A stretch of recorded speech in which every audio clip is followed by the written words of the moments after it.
Hali gani mwanafamilia wa channel tupendwa hii hapa ya Kileo Media. Kama ndo mara kwa kwanza, basi nikusihi usisahau kusubscribe, kulike, kushare pamoja na kucomment. Bwana Zuchu pamoja na Esma Patam wamfuata Lita nyumbani kwake na kumpatia onyo kubwa, na kitu ambacho kilichoweza kuwafanya hawa watu waweze kumfuata Lita nyumbani kwake, na ni baada ya kuweza kuona kuna mambo ambayo anayoendelea kuyaongelea mitandaoni, akisema kwamba yeye ameshatoka kimapenzi na bwana mkubwa Diamond Platnumz na bado anaendelea kutoka kimapenzi na bwana mkubwa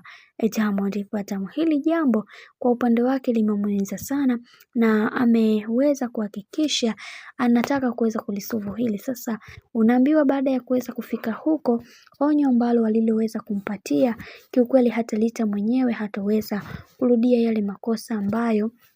aliyoweza kuyafanya, na tumeweza kuona baadhi ya watu wengi walitamani kuweza kuona maisha ya hawa watu wengine yakiwa katika miondoko iliyo bora, lakini tunaona kabisa kuna vitu haviko sawa, na tumeweza kuona pia ni namna gani dada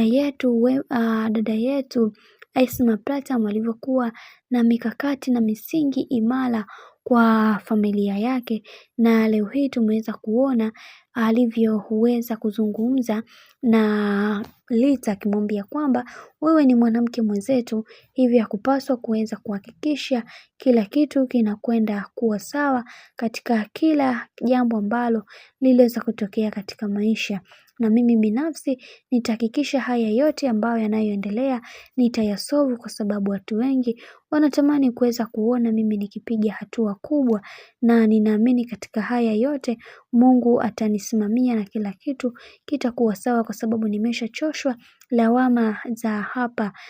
za hivi karibuni. Na pia kwa upande wa Lita, yeye amefikiria na amesema kwamba hatafanya hayo yote yanayoendelea kwa wakati huu, kwa sababu amekuwa akishutumiwa kwenye makosa ambayo alishaweza kuyafanya toka muda mrefu, hivyo hataki kabisa kuweza kuhakikisha haya yote yakaendelea. Bwana, mambo ni mengi sana unaambiwa kwenye familia ya bwana mkubwa Diamond Platnumz, lakini wacha tuone mwisho wa yote itakuwaje, kwa sababu kuna vitu vingi vinavyoendelea na sisi wenyewe tunashindwa kuelewa ni namna gani haya yote yatakuwa katika misingi na mikakati iliyo bora zaidi. Mimi naomba nikusihi kitu kimoja, kama ndo mara kwa kwanza, basi usisahau kusubscribe, kulike, kushare pamoja na kucomment. Mimi sina la ziada, wacha nikutakia siku njema na kazi njema.